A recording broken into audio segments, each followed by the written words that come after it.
My girlfriend and her so-called best male friend teamed up to trick me into going to the Civil Affairs Bureau to get a marriage license. They wanted to see me get rejected and make a fool of myself in public. Her best male friend even started a live stream, ready to record my humiliation. My girlfriend looked down on me from above. "You don't deserve me. This was just a joke." I ignored them and walked straight inside. When I came out holding the still warm marriage certificate, her smile froze instantly. She stared anxiously at the red booklet in my hand. "You actually got the license? With who?"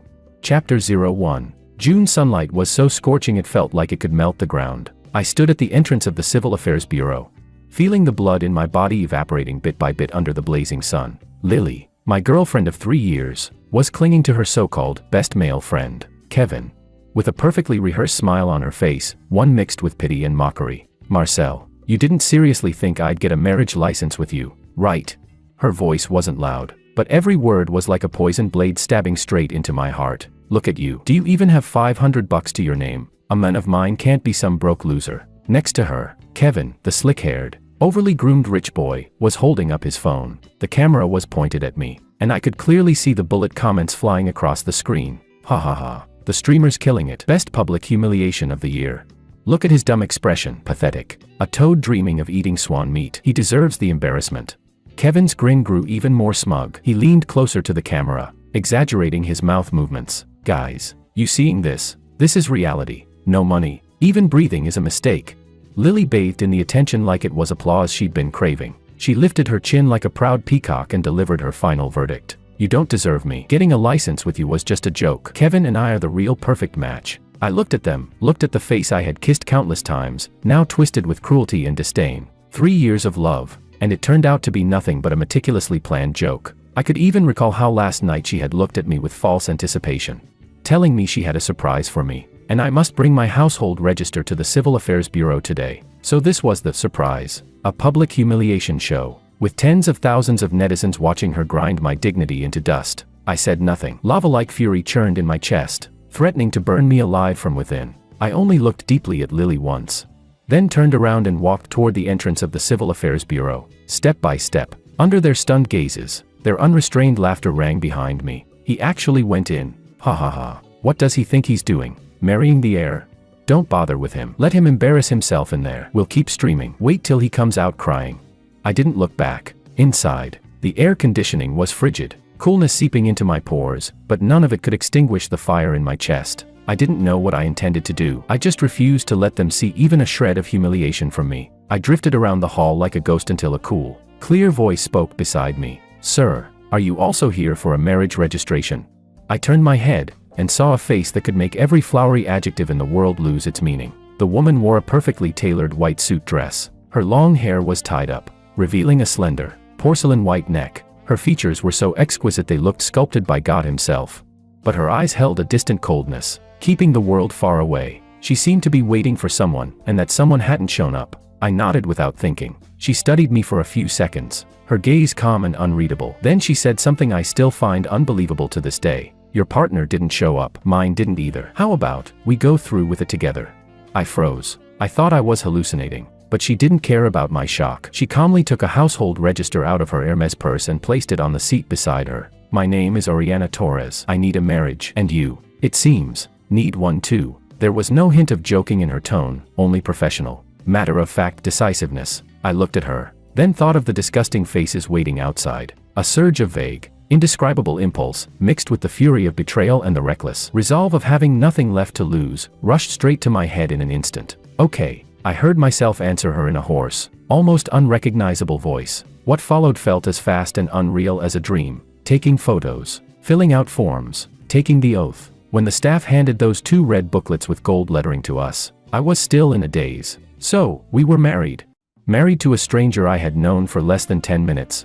Oriana seemed to see through my thoughts. She handed me one of the booklets and said in the same calm tone, "Mr. Law, it's a pleasure working with you." I held the warm booklet, feeling as if it weighed 1,000 pounds. When I walked out of the Civil Affairs Bureau, the sunlight was still blinding, but my world had completely changed. Lily and Kevin were still waiting there, their mocking smiles still plastered on their faces, but when they saw the glaring red booklet in my hand, that smile instantly froze, shattered, and turned into pure shock. Kevin's phone camera shook violently, The bullet comments in the live stream instantly switched from rows of ha ha ha to a dense explosion of question marks. What the hell? What's going on?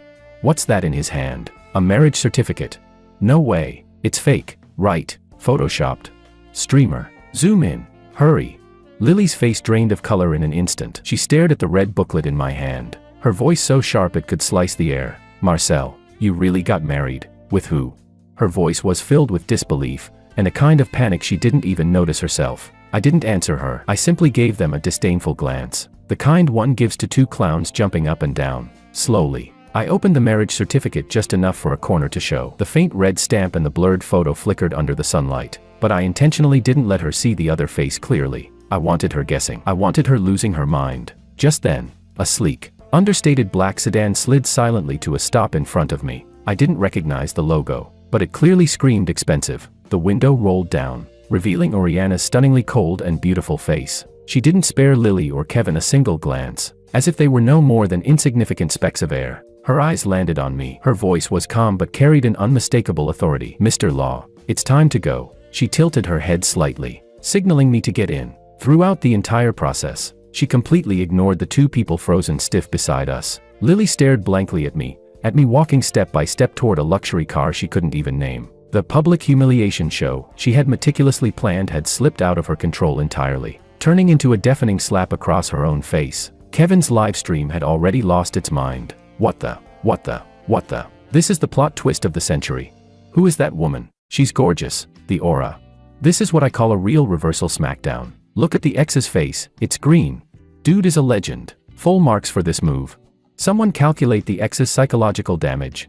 I opened the car door and sat inside. The soft leather seat wrapped around me, and a faint, cool fragrance filled the air. The window rose again, sealing off all the noise outside, and those two twisted faces. Inside the car, everything was quiet. For the first time, I took a close, careful look at the woman beside me, my nominal, newlywed wife. She elegantly took out a black card from her handbag and handed it to me. There were no titles or extra contact details on it, just a name embossed in gold letters, Oriana Torres. And in that moment, my entire world was overturned by that name. Chapter 02. The car drove steadily away from the Civil Affairs Bureau, leaving the absurd farce far behind us. Through the rearview mirror, I could still see Lily and Kevin standing there like two rigid statues. The cool air inside the car gradually soothed the heat burning in my head from anger. This is the agreement for our marriage. Please have a look, Mr. Law. Oriana's voice broke the silence. She handed me a neatly bound document, her tone as businesslike as if she were discussing a multi-million-dollar deal, impersonal and completely devoid of emotion. I took the document. My fingertips brushed the slightly cool paper, and an unreal feeling rose within me. On the first page, in bold black letters, it read, Marriage Contract. I flipped through it page by page. The terms were detailed to an outrageous degree. The rights and obligations of both parties, the duration of the marriage, confidentiality agreements, the division of assets, even how we were supposed to act like a loving couple in public was written out clearly. This was a transaction in its purest form. I need a marriage. Oriana looked at the scenery racing past the window, her voice calm as she explained. To deal with my family's forced marriage arrangements and some unnecessary business alliances. The person I scheduled for today canceled on me at the last minute, and your appearance happened to be a perfect accident. You became the ideal shield for me. Shield. The word made me let out a bitter laugh. My life today was truly theatrical. I had just escaped from being publicly humiliated, only to instantly become a pawn in some wealthy family's power struggle. My emotions were tangled to the extreme. I understand it's sudden. Perhaps sensing my silence, Oriana turned her head. For the first time, those clear eyes met mine directly. This marriage is only a formality. We won't interfere in each other's private lives. In return, I will offer you a generous payment. She paused, then added, this amount is enough to resolve all your current troubles, and ensure that your future life will no longer be burdened by worries. Money. Before today, that word might have made me scoff. I had always believed that genuine feelings were more important than money, but reality had slapped me hard. I thought of Lily's disgusted expression, and the vicious mockery she threw at me during the live stream. A guy like him is destined to spend his life eating instant noodles in a rented room. A surge of resentment and anger flared up inside me again. Why should they get to define me? Why should I live under their ridicule? I lifted my head and looked at Oriana. Her eyes were clean, none of Lily's contempt, none of Kevin's scheming or malice, only the sincerity of cooperation. I saw what happened at the entrance of the Civil Affairs Bureau. She suddenly said, I know you were framed. Your integrity is the reason I chose you. I need a clean, trustworthy partner, not someone eyeing my wealth. Her words flowed through me like a warm current, oddly soothing the wounds carved deep into my heart. So, she saw everything. She didn't mock me like those viewers in the live stream. Instead, she saw my integrity. I took a deep breath, pushing down all the chaotic emotions swirling within me. Accepting this deal wasn't just for the money, it was for revenge. To prove to Lily and Kevin, and to all those who looked down on me, that I, Marcel, am not some soft persimmon they can crush at will. More importantly, it was to live as myself. All right, I'll sign. I picked up the pen and solemnly wrote my name, Marcel Law, on the final page of the contract. The soft scratch of the pen gliding across the paper sounded unusually loud in the quiet car. At the moment my signature was completed, I felt an immense pressure settle onto my shoulders, as if an invisible mountain had descended upon me. But at the same time, there was a faint, secret excitement, one I couldn't even fully explain to myself. It felt as though my life was being forcibly pushed onto a completely different, unfamiliar track. When Oriana saw my signature, the cold and tense expression she'd maintained all along loosened for the first time. She revealed a tiny, almost imperceptible smile. "Welcome aboard, Marcel Law." She extended her hand toward me. "From now on, we are husband and wife." Her hand was cool to the touch, but the moment I held it, I felt a strange kind of strength flow into me. "We are husband and wife." Those words exploded in my mind like a bolt of thunder. I, bound together with this mysterious, powerful heiress, because of a ridiculous accident. What the future would hold, I had no idea, but I knew one thing: from today on, everything would be different. Chapter 03. I thought that my contractual marriage with Oriana would be like two parallel lines, aside from the necessary moments of acting. We would never intersect, but I soon realized I was wrong. The day after we registered our marriage, a storm erupted online, aimed squarely at me. Lily and Kevin were clearly unwilling to accept being publicly humiliated by me. They launched a furious counterattack. Explosive scandal. The humiliated guy turns out to be a scammer leeching off a rich woman to cling to a wealthy heiress. He abandoned his girlfriend of 3 years. How disgusting can a man be? Kevin changed the name of his live stream room and went live again, crying as he accused me of deceiving Lily's feelings, and claimed I had carefully schemed a performance at the Civil Affairs Bureau just to latch onto the mysterious rich woman. Lily, on her social media, posted an emotional essay. She portrayed herself as a heartbroken victim, subtly implying that I abandoned love for wealth, willing to sell out feelings for money. In an instant, public opinion flipped. Countless clueless netizens flooded my social accounts, leaving all kinds of vicious insults. "Scumbag, get out of the design circle. You freeloader, hope you and your sugar mommy last forever. Poor Lily, 3 years of youth fed to a dog." I looked at those disgusting comments, shaking all over with anger. Black could be painted as white. Twisting truth had never been so easy. Just as I was about to post a rebuttal, my phone rang. It was Oriana's number. "I've seen what's happening online." Her voice was calm as always. "Don't act rashly. Leave it to my team." "But, Marcel," she interrupted.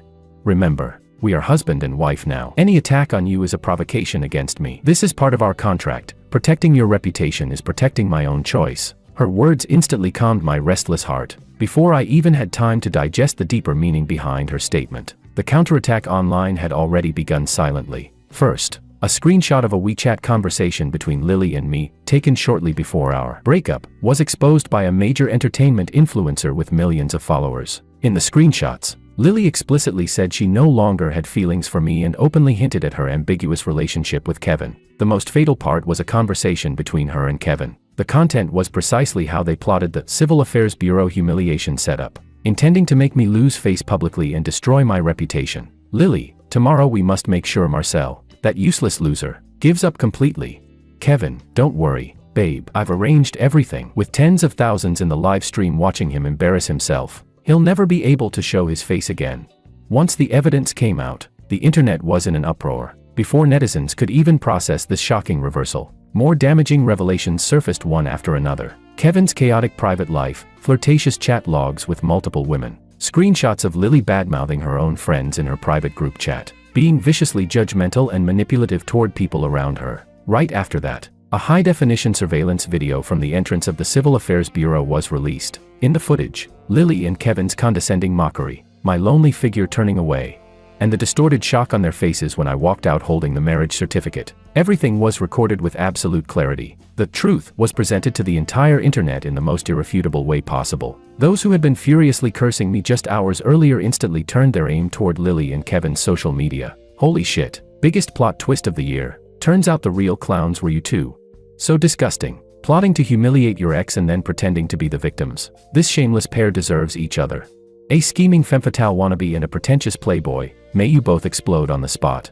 Lily's carefully curated goddess persona collapsed overnight. Her account was flooded with waves of insults and mockery. Kevin's livestream channel was permanently banned by the platform, and it was rumored that several small projects his father invested in were hit with emergency withdrawals from business partners due to the scandal, causing the funding chain to snap instantly. At the center of the storm, a photo of our marriage certificate, with my wife's face deliberately blurred, quietly rose to the top of the trending search list. My face was perfectly clear in the picture, and although Oriana's features were pixelated, her unparalleled aura and the faintly visible luxurious background ignited countless rumors about a mysterious heiress. Marcel Law, an ordinary designer, became the talk of the entire internet overnight because of one absurd marriage. That night, I returned to the home Oriana had arranged for me, a luxurious villa on the hillside in the suburbs. Oriana was sitting on the sofa in the living room, a laptop on her lap, seemingly working. When she saw me come in, she closed the laptop and handed me a glass of warm water. The situation online is settled, she said lightly. I just used a bit of PR resource to let the truth surface. I looked at her, and a complicated emotion rose in my chest. So this is what it means to have wealth and power. With just a small gesture, she could make those who once caused me unbearable pain pay a devastating price. The feeling was a mix of satisfying revenge and a newfound sense of awe toward Oriana's capabilities. Thank you, I said sincerely. No need. She shook her head. It's protection for you, and part of our contract. She always brought up the contract, as if constantly reminding me that what lay between us was nothing but a transaction. Yet, in her cool, clear eyes, I could faintly see something that looked like concern. Maybe it was just my imagination. Public opinion is still growing. There will be many media outlets wanting interviews. She stood up, preparing to go upstairs. Be ready. From now on, our lives won't be peaceful. I watched her from behind as she ascended the stairs, slender, yet upright. I knew she was right. Our flash marriage was like a massive stone dropped into a lake, stirring up roaring waves. And I, the male lead at the center of this storm, had already been forced onto the stage. There was no stepping back anymore. Chapter 04. I officially moved into Oriana's villa. Everything here exceeded anything I had imagined in the past 20+ years of my life. Outside the enormous floor-to-ceiling windows was a neatly trimmed private garden, and inside was a minimalist yet luxurious modern interior. Every corner whispered the word expensive. A well-dressed middle-aged butler respectfully addressed me as Mr. Law, leading a row of servants who all greeted me politely. In that moment, I felt completely out of place, like a poor kid who had accidentally wandered into Versailles, unsure where to put my hands and feet. Oriana seemed to notice my discomfort. She dismissed the butler and servants, then personally led me around to get familiar with the environment. This is your room. It has an independent workspace and a walk-in closet, she said, pointing to a south-facing bedroom on the second floor. My room is at the end of the hallway. As per our agreement, we don't interfere with each other. Her arrangement was thoughtful yet distant, perfectly aligned with our marriage contract. Our cohabitation began in an awkward, delicate atmosphere. I still went to my tiny design firm every day, except my commute changed from squeezing into the subway to sitting in the back seat of Oriana's Bentley driven by her personal chauffeur. My colleagues looked at me with curious, even reverent eyes. Previously indifferent supervisors now took the initiative to strike up conversations with me. I knew all of this stemmed from my identity as the man married to a mysterious wealthy heiress. The feeling was strange, like wearing clothes that didn't fit, making every movement uncomfortable. At night when I returned to the villa, Oriana and I didn't interact much. Most of the time, we sat at the massive dining table, eating quietly. In the beginning, the atmosphere was painfully awkward. Aside from the sound of cutlery clinking, there was nothing else. Until one day, I noticed that she barely touched her steak, but instead seemed fond of the stir-fried asparagus. On impulse, I picked up the serving chopsticks and placed a piece of asparagus on her plate. Her hand paused for a split second. She looked up at me, her eyes carrying a hint of surprise. Then she gently nodded and whispered a soft, "Thank you," before eating the asparagus. That tiny gesture was like a stone thrown into a frozen lake, cracking the layer of ice. The tension at the dining table seemed to melt a little. I slowly began discovering another side of this cold CEO. She worked like a perpetual motion machine. Several times when I woke up in the middle of the night for water, I saw the light under her study door still on. But she had a softer side too. One weekend afternoon, I saw her sitting alone on the swing in the garden. The sunlight spilling over her made her seem less sharp and more gentle. She wasn't looking at her phone or any documents. She was just quietly gazing into the distance, her eyes tinged with a hint of melancholy I couldn't decipher.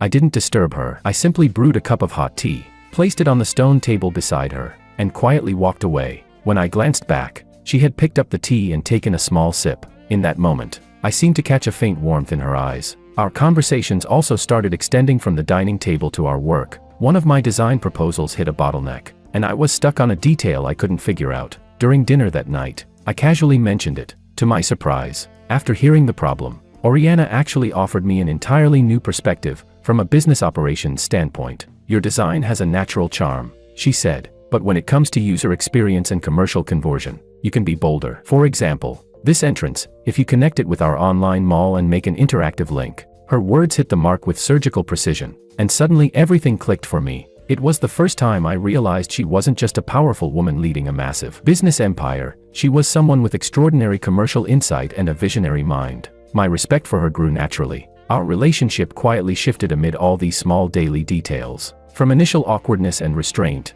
to a subtle sense of familiarity and understanding. One night, my phone suddenly rang. It was a strange number. When I picked it up, Lily's sharp voice came through. Marcel, you're really enjoying yourself now. Huh? Got yourself a rich woman and suddenly forgot who you were. I'm telling you, don't think this is over.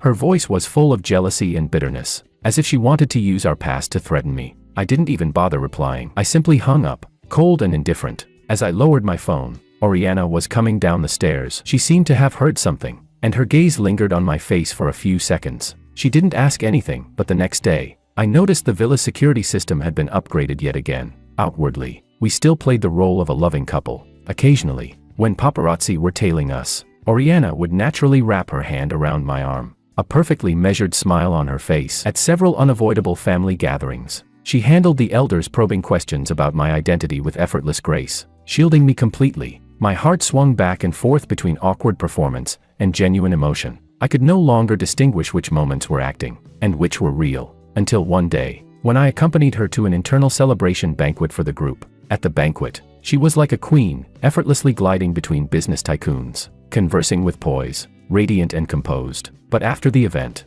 in the car on the way home, I saw her leaning back in the seat, rubbing her brow in exhaustion. At that moment, all her aura and armor faded away. She was no longer the dazzling CEO, just a woman who could get tired, who could feel worn out, and for the first time, a powerful urge rose in my chest. I wanted to protect her, not because of the contract, not because of what she could offer me, but from the bottom of my heart, I wanted to shield her from some of life's storms, to give her even just a moment of ease and peace. The thought startled me the moment it appeared, because I realized I might have developed feelings I shouldn't have. For my contract wife, Chapter 05, the peaceful rhythm of our cohabitation was quickly disrupted by an even more turbulent undercurrent. One weekend afternoon, Oriana's uncle, Fabian Torres, arrived uninvited. Fabian was in his early 50s, dressed in a meticulously tailored suit. His gaze was sharp and calculating, carrying an unmistakable mixture of scrutiny and arrogance whenever he looked at someone. So this is Mr. Law, isn't it? I've heard quite a lot.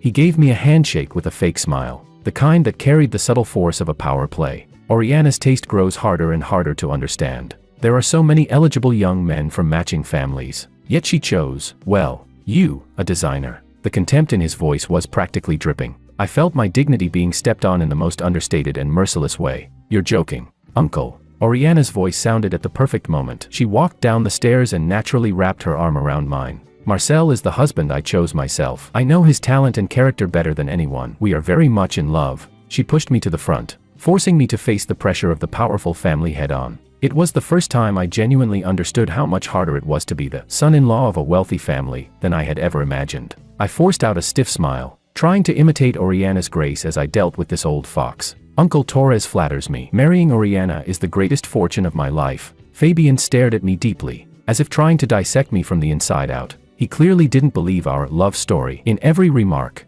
he tried to probe for cracks in our relationship, looking for flaws in our marriage. After we sent Fabian off, the atmosphere in the villa grew heavy. The composure on Oriana's face faded, replaced by a deep exhaustion. She confessed the real crisis to me. It turned out the Torres group was far from a united front. A faction led by Fabian Torres had been eyeing the inheritance rights her father left her for years. Recently, they had been pushing hard to arrange a marriage alliance between Oriana and another wealthy family, a strategy meant to dilute her shares through the union, eventually stripping her of power and taking control of the group. And my appearance completely disrupted their plans. So they won't let this go, Oriana said, looking at me with unprecedented seriousness. From now on, we must play the role of a couple madly, inseparably in love. You must be a devoted, wife-obsessed husband, so in love with me you'd give up everything. Only then will they find no weakness to exploit. I had been pulled into an even deeper whirlpool, a family war involving power and wealth, and because of it, my life came under strict surveillance. I could feel it, no matter where I went.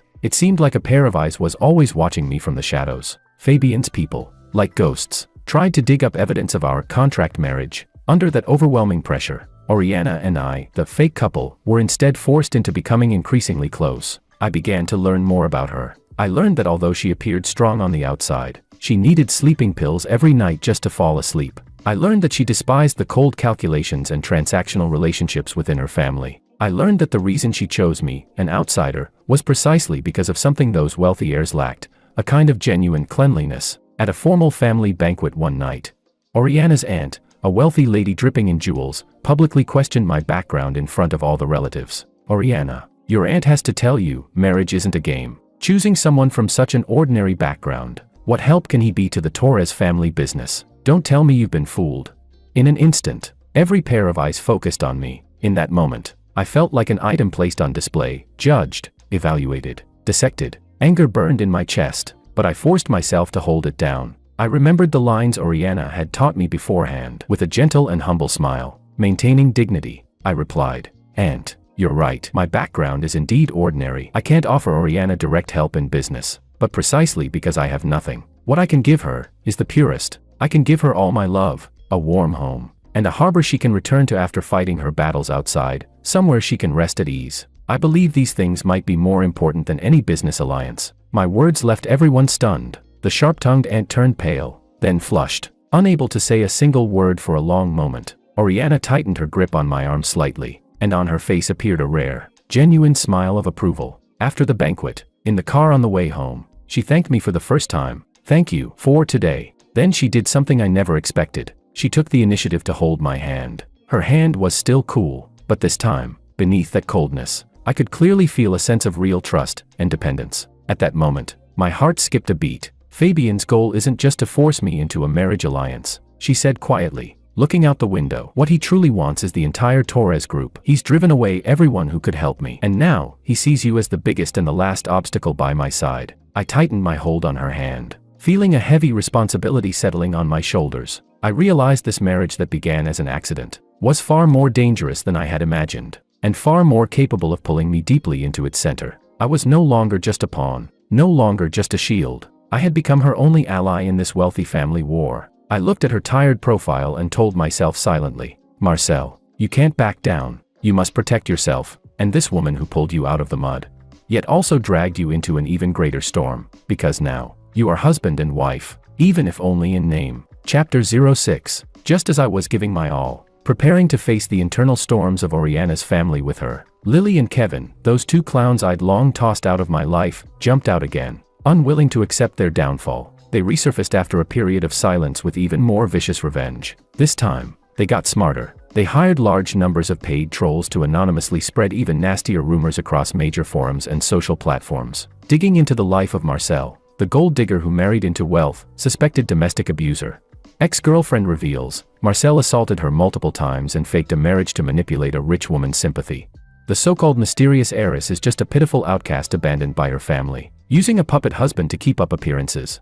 Kevin even opened an anonymous overseas live stream account, broadcasting daily, the entire content dedicated to smearing and degrading Oriana and me with obscene lies. He shifted the attack toward Oriana Torres, relentlessly questioning her business competence, hinting that the Torres group was collapsing under her leadership, even fabricating filthy rumors about her having special fetishes. These statements were like maggots crawling out of a sewer, too filthy to stand in the light, yet disgusting enough to make anyone sick. I was so furious I wanted to find Kevin immediately and tear his mouth apart, but Oriana was far calmer than I was. She looked at all those vile comments without the slightest change of expression, merely instructing her PR team, collect every piece of evidence. Also, find out the server location and the financial backers behind that anonymous streaming platform. Then she turned to me, the corner of her lips lifting into a cold, sharp smile. "They like performing. Then let's give them a performance big enough to drown them." A few days later, a highly anticipated charity gala became the stage for our counterattack. That night,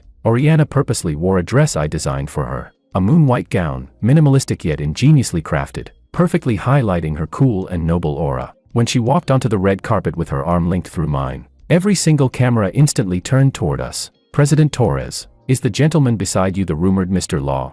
President Torres, may we ask which haute couture brand designed your gown tonight? It's stunning.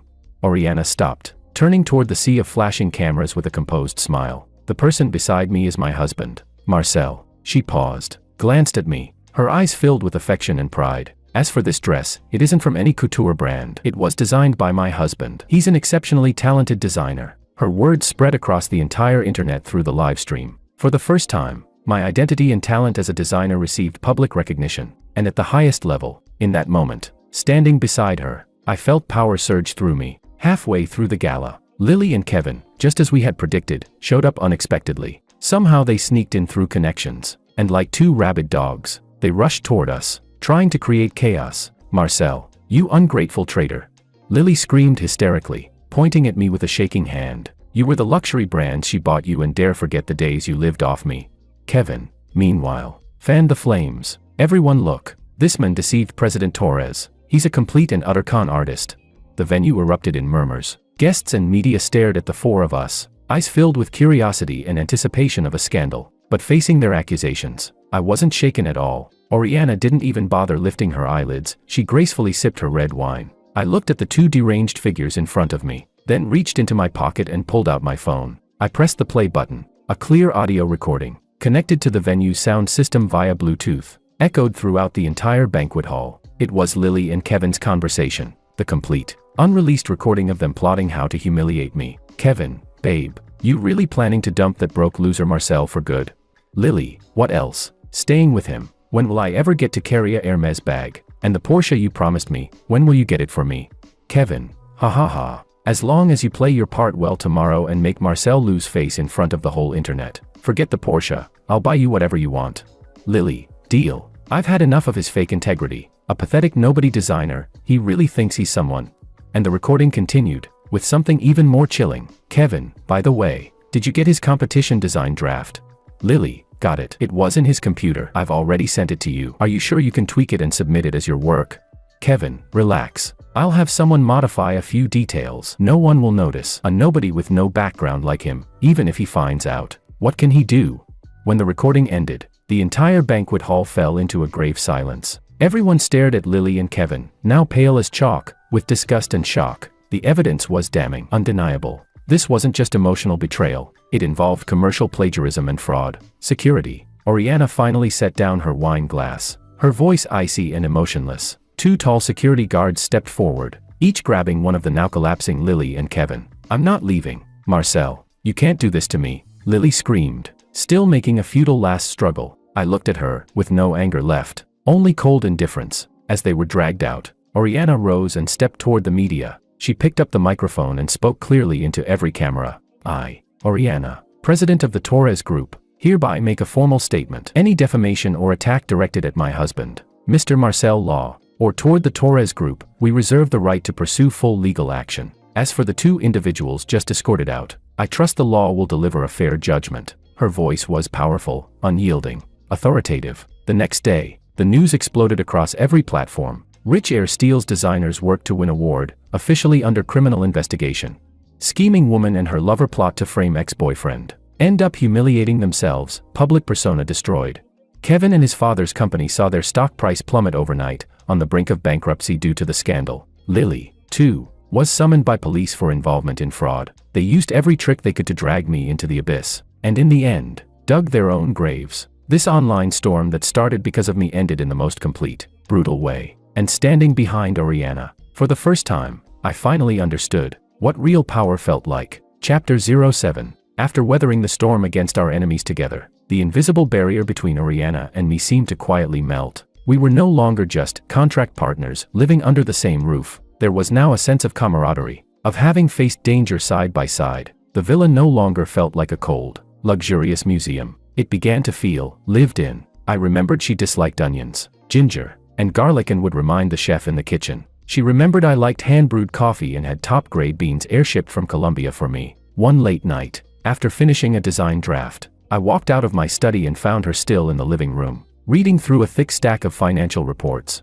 I walked over and sat beside her without speaking. For once, She didn't talk about work. Instead, she opened up about her childhood. She said she never really had friends growing up. Her only playmates were business case studies and the Torres family corporate lineage. She said her father had been extremely strict, teaching her from the very beginning never to trust anyone, especially those who smiled at her. She said she envied me, envied the warm, ordinary family I had, and the genuine friends who cared for me. That night, she talked for a long, long time. I listened quietly, and for the first time, I saw the desolate, lonely land hidden beneath the cold armor of this aloof CEO. Underneath her hard, distant exterior, she carried a soft heart that longed to be understood, to be warmed. After that night, I began taking small, deliberate steps into her world. Every morning, I woke up half an hour before she did and prepared a simple breakfast for her myself. Maybe just a fried egg and a cup of warm milk, but she always finished every bite. She was still not good with words, but when I worked overtime late into the night, she would bring me a warm cup of coffee or a plate of sliced fruit without saying a thing. Our interactions developed an unspoken understanding. One evening during a department gathering, my colleagues pressured me into drinking a lot. Drunk and unrestrained, I rambled endlessly to Oriana over the phone, who was coming to pick me up. I told her I was grateful that she gave me dignity at my lowest point. I told her I admired her decisiveness in business, and at the same time felt heartache for the strength she forced herself to show alone. I said, Oriana, you actually look really beautiful when you smile. You should smile more. There was a long silence on the other end, so long I thought the call had dropped. Then I heard her voice, very soft, with a hint of embarrassment she couldn't hide. Got it, drunkard. Stay where you are. Don't wander off. After that day, I began paying subconscious attention to the things she liked. I knew she enjoyed classical music, so I hunted down rare vinyl records. I knew she loved a niche perfume brand, so I asked friends abroad to buy it. Whenever I gave her something, she'd put on her cool, "You're too much trouble" expression. But as soon as she turned away, she'd place the gift carefully in the most visible spot in her study. Our relationship grew like a seed quietly sprouting in spring, slowly, gently breaking through the soil. But family pressure still loomed over us. Oriana's elders began complaining again about my identity as a live-in son-in-law, demanding that Oriana clarify the relationship between me and the Torres group, insisting she shouldn't let an outsider interfere too much in company affairs. At a board meeting, Fabian launched another attack, mocking me in front of all the directors, calling me a kept man living off a woman. Before I could respond, Oriana stood up. Her gaze swept across the room like a blade. I'll repeat this once more. Marcel is my husband, my legally recognized partner. He is not an outsider. His talent and capability are evident to all of you. In the future, not only will he participate in the company's affairs, he may very well become the future hope of the Torres family. Her words silenced the entire conference room. In front of everyone, she gave me the firmest, most unshakable defense. In that moment, as I stared at her resolute silhouette, my heart pounded uncontrollably. At an important business banquet, Oriana, exhausted from days of overwork and with some alcohol in her system, suddenly had a flare-up of her chronic stomach condition. She tried to hold herself together, but her face had gone pale, and tiny beads of cold sweat formed along her forehead. I was the first to notice her discomfort. Without hesitation, I supported her through the crowd and brought her into the lounge. I helped her lie down, fetched warm water and stomach medicine, and used my clumsy hands to gently press against her abdomen. She leaned back on the sofa, eyes closed, her long lashes casting faint shadows under the warm lights. She seemed to have completely let down her guard with me, her posture soft, dependent, fragile, half asleep, half awake. I heard her whisper my name in a barely audible voice. Marcel. Her tone carried a dreamy murmur, and a deep sense of reliance. My heart was struck hard in that instant, as if a burning stone had dropped into a still lake, sending ripples exploding in all directions. The bedrooms in our villa were well soundproofed, but one night, I woke abruptly with a strange sense of unease. As I walked past her room, I heard something, a faint, suppressed sound of quiet sobbing. It was soft, very soft, like the whimper of a kitten, broken and weak, filled with helplessness. My heart clenched painfully. For the first time, I felt a deep ache for her. I stood outside her door for a long time, hesitating, but in the end, I didn't knock. I was afraid my presence would shatter the last bit of armor she was trying so hard to keep up, so I simply stood there, silently guarding her, until those sounds slowly faded away. That night, I couldn't sleep at all. Lying in bed, my mind replayed her cold, composed face, and the fragile sobs behind her door, and I finally had to admit the truth. My feelings for Oriana had already gone far beyond the bounds of our cold contract. I no longer wanted to be just her partner. I had become greedy, longing for this marriage that began as a transaction, to become something real, something that belonged to me and her. Love. Chapter 08. Just when I was immersed in the slowly growing affection between Oriana and me, thinking that maybe, just maybe, our fake marriage could gradually become real, a deadly crisis was quietly brewing in the dark. Fabian, the man who had always regarded me as a thorn in his eyes,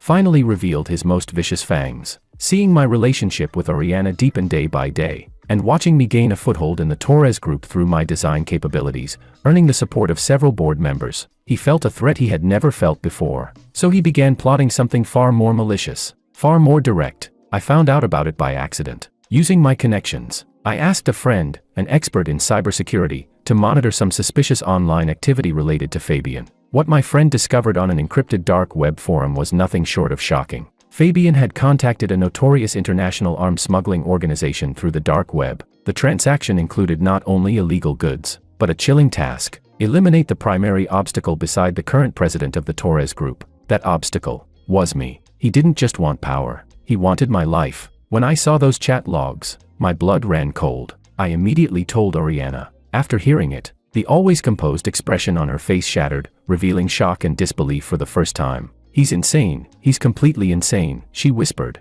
her body trembling uncontrollably. She never imagined that her own uncle would become so deranged, so monstrously consumed by greed. After a brief moment of shock came a roaring fury and heartbreaking disillusionment. "We must report this to the board and to grandfather, immediately." Oriana made the decision at once. "We can't give him another chance."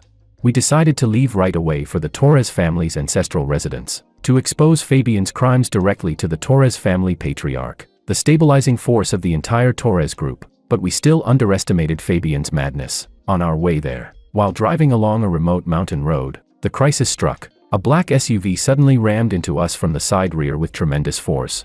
A deafening crash shook our vehicle. The driver fought desperately to keep control, but the SUV slammed into our rear again, and again, like a rabid beast. Then, another SUV of the same model approached from the opposite direction, blocking the road entirely. 7 or 8 masked men jumped out of the vehicles, all dressed in black, and in their hands were unmistakable, gleaming guns. "Protect President Torres," our driver and the bodyguard in the front shouted, pulling out their weapons as they engaged in a fierce gunfight. Gunshots erupted, echoing through the quiet valley like thunder. The windows shattered instantly under the hail of bullets, glass fragments flying everywhere. "Go, get out." My mind was blank except for one thought. I can't let Oriana get hurt. I shielded her with my body, yanked the car door open, and pulled her out with me. We tumbled onto the ground and hid behind the roadside guardrail. Bullets screamed past above our heads. I could hear, with terrifying clarity, the dull thuds of bullets piercing the car, and the painful groans of our bodyguards as they fell. My heart leaped into my throat. "Marcel, how are you?" Oriana's voice rang beside my ear, carrying a panic and tremor I had never heard from her before. "I'm fine." I pressed her tightly beneath me, feeling my heart pounding so violently it was about to burst out of my chest. Just then, a killer spotted our location. He raised his gun, the dark muzzle aiming directly at me. My pupils shrank sharply. Just when I thought I was done for, Oriana suddenly shoved me hard. "Watch out." She used her own body to shield me. Bang.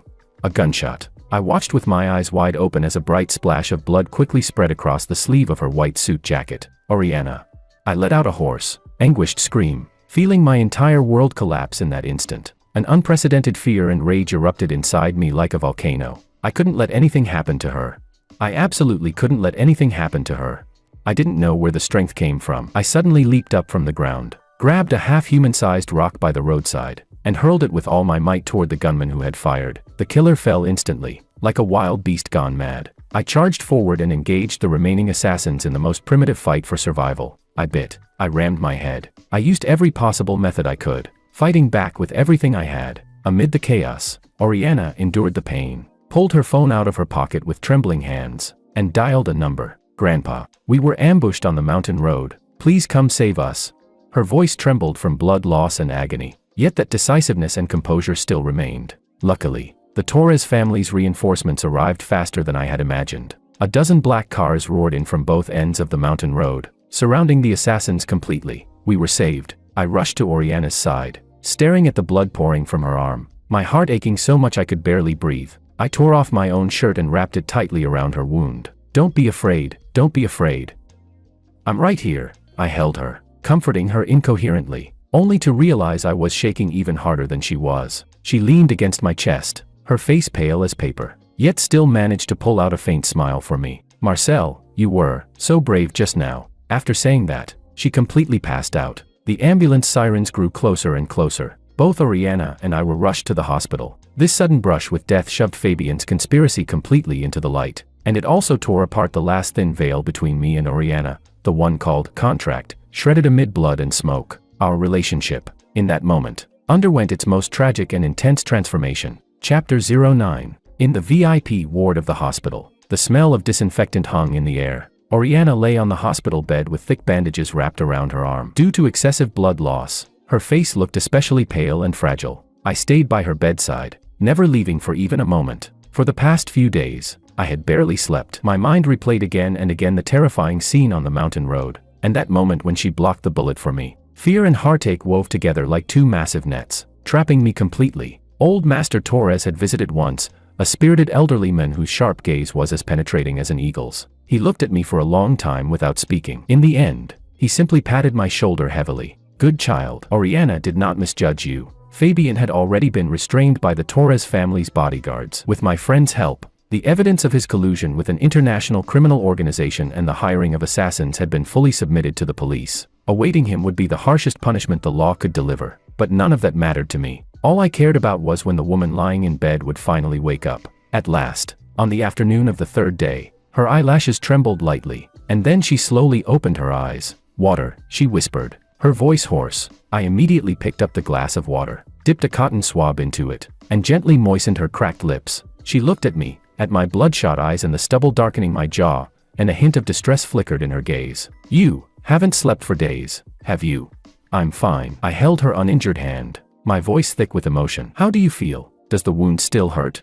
She shook her head, then turned her hand over and tightly clasped mine. "Marcel, I thought I'd never see you again." Her words were like a key, instantly unlocking the floodgate of my emotions. I couldn't hold back anymore. I leaned down, buried my head against the crook of her neck, and silent tears slipped down my face. I loved her. The thought became crystal clear, undeniably certain. At that moment, I raised my head, looked into her eyes, and spoke each word solemnly. "Oriana, I love you. Not because of the contract, not out of gratitude, just love. From the moment I saw you spacing out alone in the garden, from when you took that bullet for me, no, maybe even earlier. I love you. I want us to be real husband and wife, the kind who stay together for a lifetime." Her eyes instantly turned red. Crystal tears slipped down from the corners of her eyes and fell onto the white pillow. She didn't speak. She simply reached out her hand and gently caressed my cheek. Then she leaned in and, using every ounce of her strength, pressed a kiss onto my lips, a kiss carrying the salty taste of her tears. I feel the same. Her eyes were red as she looked at me, her voice trembling with the lingering fear of a narrow escape and overflowing,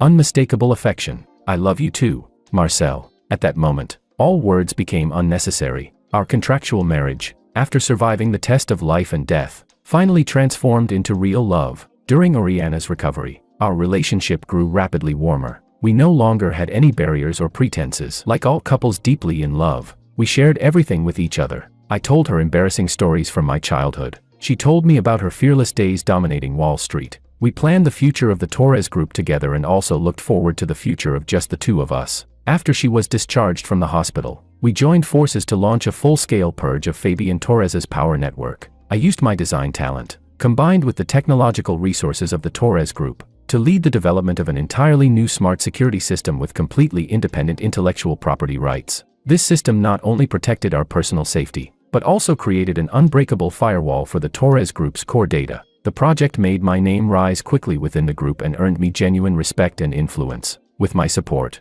Oriana laid out a series of clever strategies that struck at the root. She took advantage of the power vacuum caused by Fabian's arrest, swiftly removing all of his loyal subordinates planted inside the group, and promoted a group of capable and driven young talents. In an emergency board meeting that decided the future direction of the group, Oriana stood her ground against all objections, and officially appointed me as the CEO of the newly established Innovation Strategy Department of the Torres Group, giving me real authority. As a victim, I provided the police with all the evidence regarding Fabian's hired assassins, and hired the country's top legal team to ensure he received the punishment he deserved. It was said that Fabian had a stroke on the spot when he heard all this in prison, becoming a completely ruined man. After a brief period of turbulence, the Torres Group's stock price, thanks to our series of reforms and the success of new products, did not fall but soared instead. It surged all the way upward, reaching a historic market capitalization high. Oriana and I, A pair of flash marriage spouses, who began our story at the entrance of the Civil Affairs Bureau,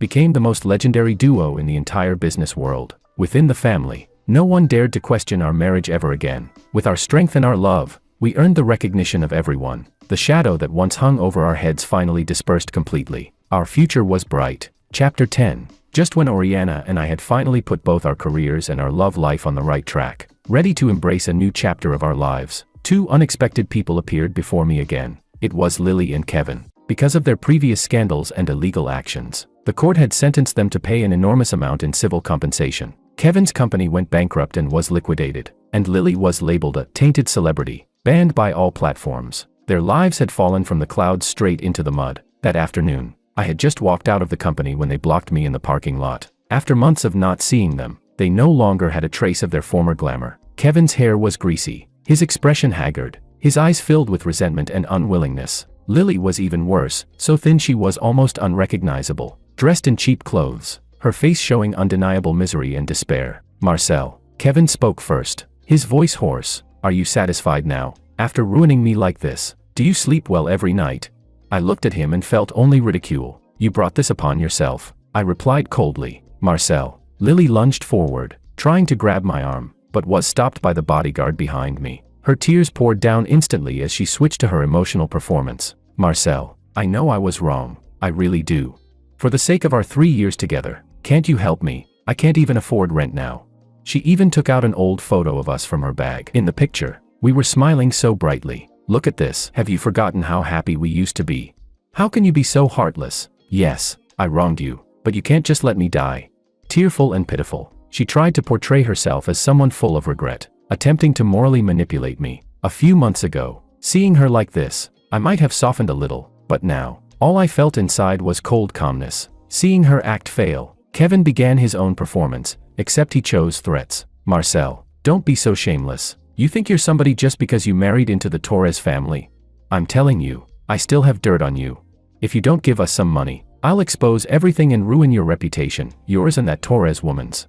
Watching one play the good cop, and the other the bad cop, I only felt overwhelming disgust. At that moment, a familiar black Bentley slowly pulled up beside us. The window rolled down, revealing Oriana's cool, composed face. She glanced at the hysterical Lily and Kevin, not with anger, but with the indifferent look one gives to trash. She said something into her phone, and soon, the head of my legal team hurried over with several staff members. Mr. Law, President Torres. The lawyer nodded to us, then turned toward Lily and Kevin, wearing a polite professional smile. Good afternoon. Regarding the verbal threats and attempted extortion you just made against my clients, we have recorded everything, audio and video. Now, you have two choices. First, leave immediately, and perhaps we can pretend nothing happened. Second, we call the police right away and file a new lawsuit against you for attempted extortion. Lily and Kevin's faces turned even paler than paper. They had never expected our counterattack to come so quickly, and so professionally. Marcel, you. Lily pointed at me, trembling with anger, unable to form a complete sentence.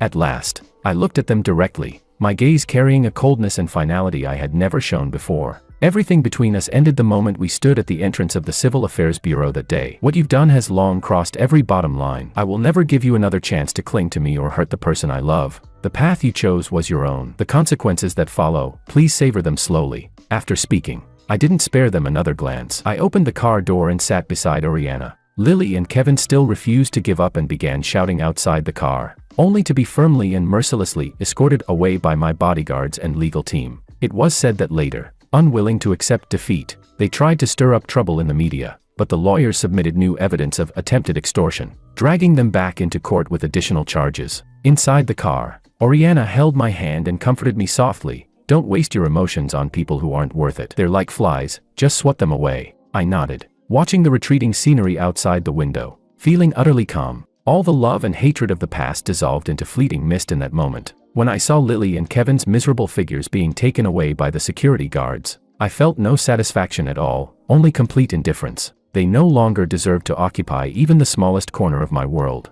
Chapter 11. Fabian's case soon went to trial. Hiring assassins, colluding with foreign criminal organizations, corporate espionage, multiple charges combined. He was sentenced to life imprisonment and would spend the rest of his days behind bars. The interest network he had painstakingly built inside the Torres group, rooted deep and tangled over the years, was completely dismantled by Oriana and me working together. The Torres group ushered in a complete and total reshuffling. Relying on my outstanding performance in the Intelligent Security System project, and the massive success of several revolutionary products I later led the development of, I established undeniable authority within the company. My identity was no longer the husband of President Torres, but President Law. During a full board meeting, Oriana Torres officially promoted me to Chief Executive President of the Torres Group. Sharing leadership over this vast business empire with her, I began implementing bold reforms, integrating my modern, cutting-edge design concepts with the Torres Group's strong capital and technological foundations. We cleaned out the bloated and corrupt mess Fabian left behind, shut down projects with no future, and redirected resources toward emerging fields such as artificial intelligence and biotechnology. Under Oriana's and my joint helm, the massive commercial vessel that was the Torres Group not only sailed steadily through the crisis, but turned around and headed toward a broader, more promising blue ocean. Within a year of our takeover, the group's market value tripled, reaching an unprecedented new high. Oriana and I, a couple who began with a contract, became the legendary power couple admired throughout the business world. Our story was covered by countless media outlets and became a model of achieving both love and career success for young people. Fabian saw all of this from prison through the news. It was said that he suffered another stroke from sheer rage, becoming completely paralyzed and unable to speak clearly. The power and wealth he had chased all his life ultimately became nothing more than footnotes, ones that highlighted and glorified the legendary story of me and Oriana. As for the elders of the Torres family, their attitude toward our marriage changed from initial doubt and opposition to full support and pride. In their eyes,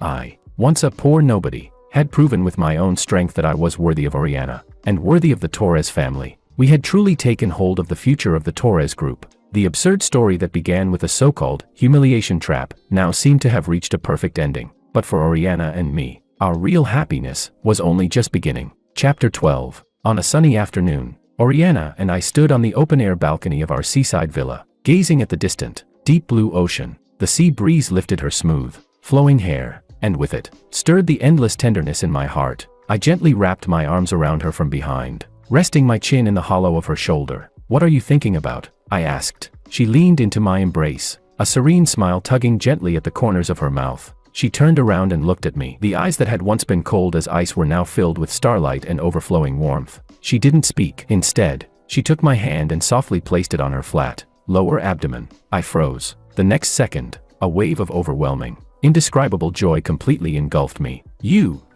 I stammered, unable to form a proper sentence from sheer excitement. She nodded with a smile, her eyes turning slightly misty. "Marcel, you're going to be a father." A mix of surprise and joy exploded inside me. I lifted her up in my arms and twirled her around the balcony, unable to contain my happiness. Sunlight poured over us, warm and bright. We decided to hold a grand wedding, not to show anyone, but to make up for the hasty, absurd beginning that took place at the entrance of the Civil Affairs Bureau. We wanted to invite all our friends and family who truly blessed us, to witness our happiness. On the wedding day, I wore a crisp, well-tailored suit, watching Oriana walk toward me slowly, step by step, in her white wedding gown. She was breathtaking, like an angel who didn't belong to the mortal world, leaving me utterly spellbound. When we exchanged rings, I looked into her eyes and said with deep affection, "Thank you, Oriana. Thank you for being a beam of light that shone into my world on the darkest day of my life. And thank that ridiculous humiliation trap, too. If not for it, I might never have met you, my true love,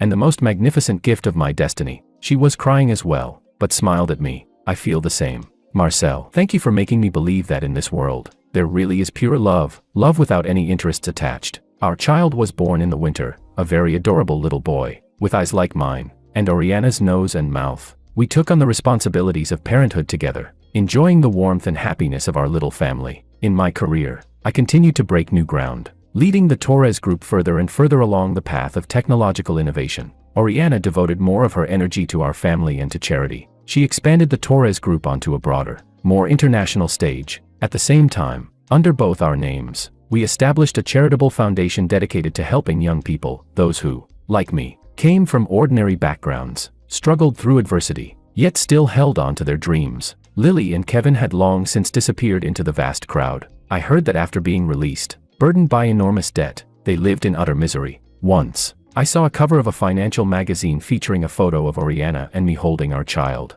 The headline read, "From Contract to Legend, Marcel and Oriana's Business Empire and Love Myth." I wondered whether, upon seeing that report, they felt even the slightest trace of regret, but that no longer mattered. Their world and our happiness had already become two parallel lines that would never intersect again. As the sun set in the west, I held Oriana's hand and watched our child toddling across the lawn, laughing gleefully. My heart filled with an unprecedented sense of gratitude and fulfillment. That so-called humiliation that had begun at the entrance of the Civil Affairs Bureau, that hastily obtained red marriage certificate, in the end, it didn't become my joke. Instead, it opened the most magnificent and happiest chapter of my life. I held Oriana's hand tightly, our fingers interlocked. True love eternal, life at its peak. This was my perfect ending.